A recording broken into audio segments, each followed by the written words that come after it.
आजकल ईमानदार व्यक्ति कहाँ मिलता है? खरा व्यक्ति कहाँ है? हर व्यक्ति दूसरे व्यक्ति को ये सोचने लगता है उसके बारे में कि क्या ये खरा है, लेकिन उससे पहले कि मैं दूसरे व्यक्ति के बारे में पूछूं, क्या मैं खुद खरा व्यक्ति हूं? अब जब हम खरेपन की बात करते हैं तो खरापन कौन है? कौन व्यक्ति है जो खरा है? खरा का मतलब है प्योर, शुद्ध, ईमानदार, बिना किसी उल्टे सीधे विचार के। वो व्यक्ति जो अंदर से भी ईमानदार है, बाहर से भी ईमानदार है, अंदर से भी ट्रूथफुल है, बाहर से भी बिल्कुल सच है। जो अंदर है वो बाहर है। खरा व्यक्ति हम उसी को कहते हैं। अब जैसे कि आपने सुना होगा टेलीविजन में कभी कभी आता है टाटा नमक, खरा नमक। खरा मतलब शुद्ध, उसमें कोई मिलावट नहीं है ना। और हर हर टाइम जब भी हम बोलते हैं किसी के साथ, अगर हमारा कुछ थोड़ा सा झगड़ा नहीं लेकिन बातचीत में कुछ परेशानी होती तो हम क्या बोलते हैं? मैंने तो उसको खरी खरी सुना दी। मतलब जो मेरे अंदर दिल में था मैंने उसको सुना दिया। वो बुरा माने भला माने, क्या है वो उसकी बात है। तो खरा व्यक्ति कौन पा सकता है? ये दिल की बात है। जब हम खरेपन की बात करते हैं तो ये दिल की बात करते हैं कि अंदर से मैं कौन हूं, आप कौन है। और इंग्लिश में जैसे बोलते हैं ऑनेस्टी या ईमानदारी, ये इसका मतलब है खरे व्यक्ति के बारे में। तो बाइबल में जब हम देखते हैं खरेपन के बारे में तो एक बहुत ही इम्पोर्टेंट, बहुत महत्वपूर्ण एक भजन संहिता है जो पूरा इसी के संबंध में बात करता है कि परमेश्वर जो है खरा व्यक्ति चाहता है। परमेश्वर वो चाहता है जो दिल से भी शुद्ध है और बाहर से भी शुद्ध है। और उसी व्यक्ति को परमेश्वर चाहता है कि वो आराधना करे उसकी, जीवित परमेश्वर की। क्या मैं खरा व्यक्ति हूँ? क्या आप खरे व्यक्ति हैं? आइए, कौन है खरा व्यक्ति? उसी को ध्यान में रखते हुए इस प्रश्न का उत्तर देने के लिए आज मैं आपके सामने लाया हूं भजन संहिता उसका 15वां अध्याय। भजन संहिता उसका 15वां अध्याय ज्यादा लंबा चौड़ा भजन संहिता नहीं है, लेकिन इसके जो शब्द हैं, इसके जो मीनिंग है, इसका जो मतलब है, इसका जो विषय है वो बहुत गंभीर है और आपको और मुझको सोचने के लिए मजबूर कर देता। क्योंकि ये परमेश्वर का वचन है ना, तो नेचुरली, स्वाभाविक रूप से ये हमें सोचने के लिए मजबूर करता है। तो आइए पहले मैं भजन संहिता 15 पढ़ देता हूँ, फिर उसके बाद हम थोड़ा सा उस पर चिंतन करेंगे, विचार करेंगे। भजन संहिता उसका 15वां अध्याय। हे परमेश्वर, तेरे तंबू में कौन रहेगा? तेरे पवित्र पवित्र पवित्र पर्वत पर कौन बसने पाएगा? वह जो खराई से चलता और धर्म के काम करता है और हृदय से सच बोलता है, जो अपनी जीभ से निंदा नहीं करता और न अपने मित्र की बुराई करता और न अपने पड़ोसी की निंदा सुनता है। वह जिसकी दृष्टि में निकम्मा मनुष्य तुच्छ है और जो यहोवा के डरवैयों का आदर करता है, जो शपथ खाकर बदलता नहीं, चाहे उसे हानि भी उठाना क्यों न पड़े, जो अपना रुपया ब्याज पर नहीं देता और निर्दोष की हानि करने के लिए घूस नहीं लेता। जो कोई ऐसी चाल चलता है वह कभी न डगमगाएगा। यहाँ तक सिर्फ 5 पद है और हम इसको थोड़ा सा डिटेल में आजकल के संदर्भ में इसको जरा हम देखेंगे। पहला पद बोलता है, पूछता है, हे परमेश्वर, तेरे तंबू में कौन रहेगा? तेरे पवित्र पर्वत पर कौन बसने देगा, कौन बसने पाएगा?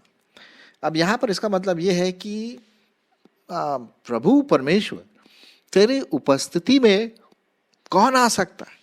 कौन ऐसा व्यक्ति है जो तेरी उपस्थिति में आ सकता है, जो तेरे प्रेजेंस में आ सकता है? क्योंकि तू तो पवित्र है, तू महामहिम परमेश्वर है, तू सच्चा है, अनंत काल का है, और हम तो मनुष्य हैं, पापी मनुष्य।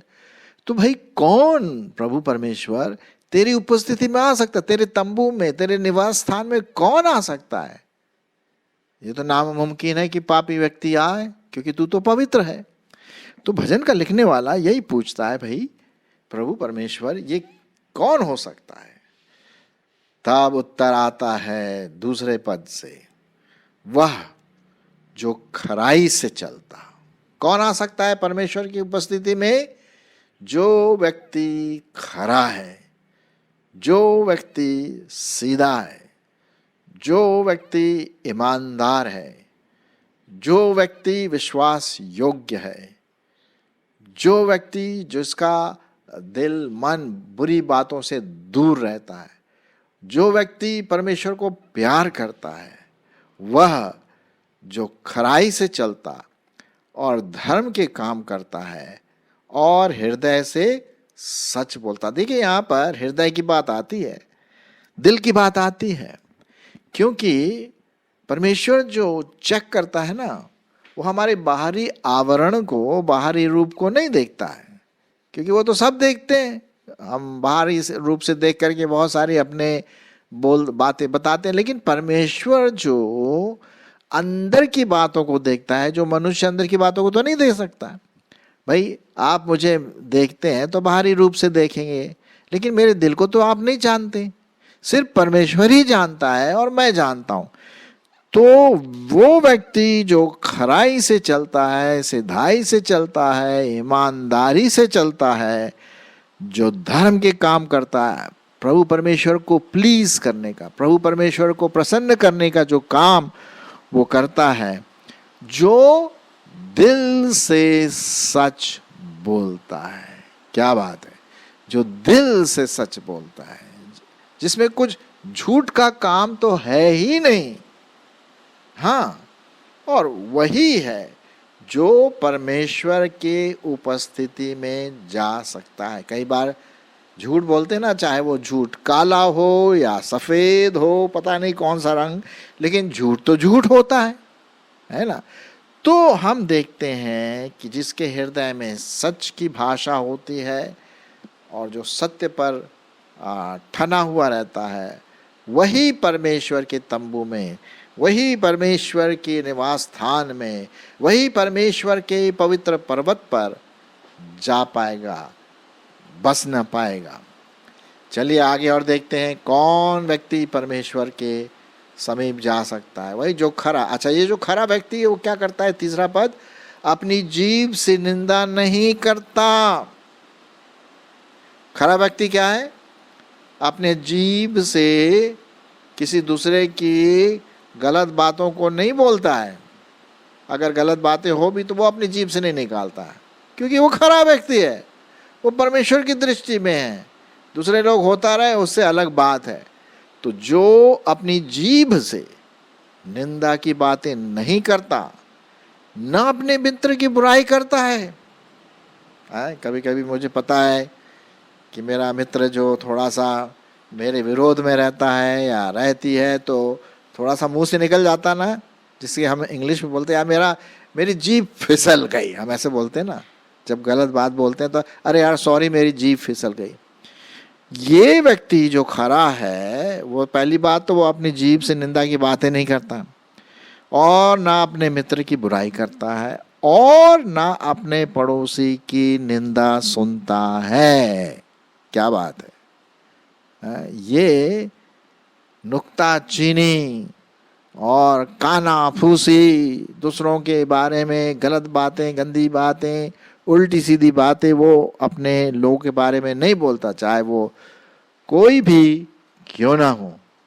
यही व्यक्ति जो खरा व्यक्ति है, यही व्यक्ति है जो परमेश्वर के समीप आ सकता है। यही व्यक्ति है जो अंदर से ईमानदार है और बाहर से वो अपने आप को वैसा दिखाता भी है। तो ये हम यहाँ पर बात देखते हैं खरे व्यक्ति की, जो परमेश्वर के पर्वत पर ठहर सकता है, जो दिल से सच्चा है, जो परमेश्वर के तंबू में रह सकता है, रह सकती है, जो दिल से खरा है, जिसके काम धर्म के काम होते हैं, जो हृदय से सच बोलता है, जो अपने मित्र की बुराई नहीं चाहता, ना अपने पड़ोसी की निंदा सह सकता है। अगर आपके पास आए और बोले उल्टी सीधी बातें किसी दूसरे के बारे में, आप एकदम रोक दीजिए, बोल दीजिए प्लीज आप दूसरों के बारे में मेरे से बात ना करें। हाँ, मैं अभी इसको करना शुरू किया हूँ और परमेश्वर मुझे इस पर जो परीक्षा है, टेम्पटेशन है, इस पर परमेश्वर मुझे विक्ट्री दे रहा है, जयवंत दे रहा है। तो हम किसी दूसरों के बारे में कानाफूसी बिल्कुल ना करें और न सुने, हम एकदम से वहीं उसको रोकने वाले बन सके। जरा और देखते हैं क्या है। ये जो खरा व्यक्ति जिसके बारे में हम बोल रहे हैं, ईमानदार व्यक्ति जो who is honest in and out, उसके बारे में हम यहाँ पर बातें कर रहे हैं। अच्छा, चौथा पद क्या कहता है? वह जिसकी दृष्टि में निकम्मा मनुष्य तुच्छ है। आजकल जनरली क्या होता है कि हम दूसरों को, सबको खुश करने के लिए बटरिंग करते हैं, समझ गया ना? बटरिंग, मक्खनबाजी, जैसे हिंदी बोलते हैं ना, चिकनी चुपड़ी बातें, ताकि सामने वाला व्यक्ति वो मेरे से खुश होकर के मेरे लिए कुछ करेगा, या मेरी नौकरी लगवाएगा, या अगर पैसों का कुछ समाधान होगा तो वो करेगा, या मेरे लिए कहीं ना कुछ अच्छी बातें करेगा। तो उसके सामने कभी कभी क्या होता है, चिकनी चुपड़ी बातें। हमें पता है कि वो वैसा व्यक्ति नहीं, लेकिन बटरिंग करते हैं। हमें नहीं करना है। वो खरा व्यक्ति जिसकी दृष्टि में निकम्मा मनुष्य कौन है? तुच्छ है। हाँ, तुच्छ है मतलब वो परमेश्वर को प्यार नहीं करता है। और वही खरा व्यक्ति जो यहोवा के डरवैयों का आदर करता है। क्या बात है! कभी कभी न चाहते हुए भी हम परमेश्वर के जो लोग हैं, परमेश्वर के जो विश्वासी हैं, उल्टी सीधी बात किसी से सुन करके हम फिर उन परमेश्वर के लोगों का निरादर करते हैं। क्या ये परमेश्वर को भाता है? बिल्कुल भी नहीं, बिल्कुल भी नहीं।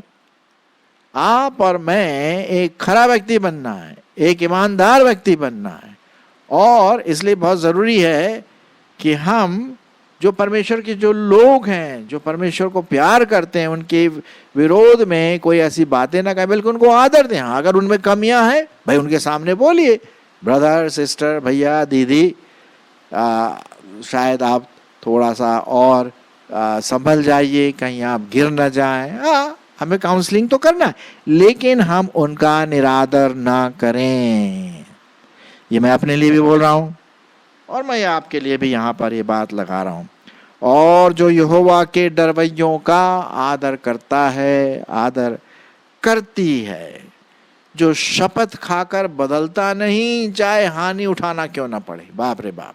हाँ, अगर कभी आपने किसी से प्रॉमिस किया है, खरा व्यक्ति अगर प्रॉमिस करता है तो उसको पूरा करता है।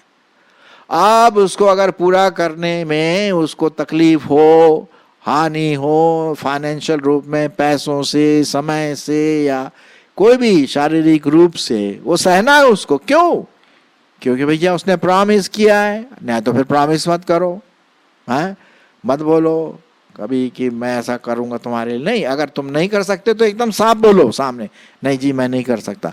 लेकिन अगर आपने उसको प्रॉमिस दिया कि मैं तुम्हें मिलूंगा कल, या आज, या इतने बजे, या मैं तुम्हारी सहायता करूंगा, और किसी कारण से ऐसा नहीं होता है, तो वो फिर गलत बात होगी। हाँ, इमरजेंसी की बात अलग है। इमरजेंसी में तो सब समझते हैं इस बात को, लेकिन जितना हो सके, चाहे उसमें हमारे पैसों की हानि क्यों ना हो, मुझे अपनी प्रतिज्ञा, अपने प्रॉमिस को क्या करना है? पूरा करना है। वही व्यक्ति खरा व्यक्ति है। हाँ, वही व्यक्ति खरा व्यक्ति है जो शपथ खाकर बदलता नहीं, चाहे हानि क्यों ना उठाना पड़े। अब कभी भी क्या होता है, लोगों से हम बोलते हैं यार फलाने जगह पर मुझे कल मिल जाना 5 बजे, और हम क्या हो जाते हैं कभी कभी बिल्कुल इन बातों पर ध्यान नहीं देते सीरियसली, भूल जाते हैं कल को मिलने के लिए, या बोलते हैं यार मैं देर से आ रहा, सॉरी यार, बस ये हो गया। और आपको अच्छी तरह से पता है कि आप जल्दी जा सकते थे, लेकिन आपने सोचा अरे यार चलता है। देखिए, मसीह जीवन में चलता है का नाम बिल्कुल गलत है। चलती का नाम गाड़ी ठीक नहीं है। आपने अगर किसी को प्रॉमिस किया है कि मुझे 5 बजे मिलना है उस व्यक्ति से, तो आप 4:45 बजे वहां पहुंच जाइए। मैं एक उदाहरण दे रहा हूं, ऐसी कई चीजें हैं। तो वो व्यक्ति जो शपथ खाकर बदलता नहीं, चाहे उसे अपनी हानि क्यों न उठाना पड़े। और आखिर में 5वें पद में लिखा, कौन है वो खरा व्यक्ति जो अपना रुपया ब्याज पर नहीं देता। अगर किसी को पैसों की जरूरत है, 1000, 2000, 5000 या 10,000 जो भी है, अगर आप दे सकते हैं तो आप उस व्यक्ति को दीजिए बिना ब्याज के। बिना ब्याज के। ये नहीं बोले कि हाँ भाई आज मैं तेरे को दे रहा हूँ 10,000 रुपया और 1 महीने के बाद तू 10,000 रुपया और 500 एक्स्ट्रा देना ब्याज के। नहीं नहीं नहीं नहीं नहीं। अरे हम पैसा का क्या करेंगे यार। हमें खरा बनना ज्यादा इंपॉर्टेंट है कि या फिर 500 रुपये लोन लेना। नहीं नहीं नहीं। बाइबल हमें ये बताती है कि हम बिना ब्याज के अगर किसी को जरूरत है और अगर हम कर सकते हैं तो हम उसको पूरा करें बिना ब्याज की। और क्या लिखा हुआ 5, जो अपना रुपया ब्याज पर नहीं देता और निर्दोष की हानि के लिए घूस नहीं लेता। हाँ, घूस नहीं लेता। आजकल तो भैया आप जानते हैं घूस का ज्यादा बोलबाला है ना। विशेष करके हमारे इधर उधर जो भी काम अगर करवाना हो तो भैया टेबल के नीचे दे दो और घूस ऐसे दे दो, तुम्हारा काम हो जाएगा जी, अब बस इतना लग जाएगा एक्स्ट्रा। बाइबल में कहती है, परमेश्वर का वचन कहता है कि हमें घूस नहीं लेना। वही खरा व्यक्ति है। अगर घूस लेते हैं या देते हैं तो भैया खरा व्यक्ति का कोई सवाल ही नहीं उठता है।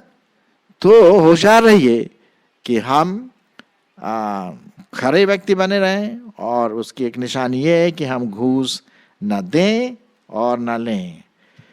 फिर अंत में लिखा हुआ है, जो व्यक्ति इस प्रकार का है वो कभी डगमगाएगा नहीं, कभी निराश नहीं होगा। वो उसका आधार परमेश्वर पर है, वचन पर है, वो पक्का स्थिर बना रहेगा। उसकी नींव चट्टान पर है। इसीलिए लिखा हुआ है, जो कोई ऐसी चाल चलता है वह कभी न डगमगाएगा। क्या बात है ना। आप समझते ना डगमगाने का क्या मतलब है। वो डगमगाता वो व्यक्ति है जो ऐसे फर्श में पांव रख रहा है, जो स्लिपरी है। अगर थोड़ा सा इधर उधर हो गए, डगमगा गए तो स्लिप हो जाएंगे, गिर जाएंगे और हो सकता है कुछ भयंकर चोट भी आ जाए। तो हम उस स्लिपरी ग्राउंड में नहीं होंगे। हम परमेश्वर के वचन के आधार पर, परमेश्वर के आधार पर हम खरे बने। परमेश्वर हमसे यही चाहता। तो वही व्यक्ति खरा व्यक्ति है। खरा कौन है? जो मैंने अभी आपके सामने बताया है। ईमानदार कौन है? जो अभी आपके सामने मैंने बताया। मैं आपको फिर से वो 15वां अध्याय पढ़ के सुना देता हूं ताकि आपको पूरी रीति से इस खरेपन के बारे में याद रहे। सुनिए, भजन संहिता 15। हे परमेश्वर, तेरे तंबू में कौन रहेगा? तेरे पवित्र पर्वत पर कौन बसने पाएगा? वह जो खराई से चलता और धर्म के काम करता है और हृदय से सच बोलता है, जो अपनी जीभ से निंदा नहीं या निंदा की बातें नहीं करता और ना अपने मित्र की बुराई करता और ना अपने पड़ोसी की निंदा का सुनता है। वह जिसकी दृष्टि में निकम्मा मनुष्य तुच्छ है और जो यहोवा के डरवैयों का आदर करता है, जो शपथ खाकर बदलता नहीं, चाहे हानि ही उठाना क्यों न पड़े, जो अपना रुपया ब्याज पर नहीं देता और निर्दोष की हानि करने के लिए घूस नहीं लेता है। जो कोई ऐसी चाल चलता है वह कभी ना डगमगाएगा। क्या आप खरे व्यक्ति हैं? परमेश्वर चाहता है कि हम जो विश्वासी हैं हम खरे बन रहे हैं, परमेश्वर के वचन के आधार पर हम खरे रहें, ईमानदार रहें, सच रहे, दिल की सच्चाई अंदर से बाहर आती रहे, क्योंकि परमेश्वर हमारे दिल को, हमारे व्यक्तित्व को, हमारे चाल चलन को, हमारे चरित्र को अंदर से जानता है। आइए हम समाज के लिए, परिवार के लिए, अपने जगह के लिए, अपने देश के लिए और सबसे बड़ी बात परमेश्वर के लिए हम खरे व्यक्ति बने रहें।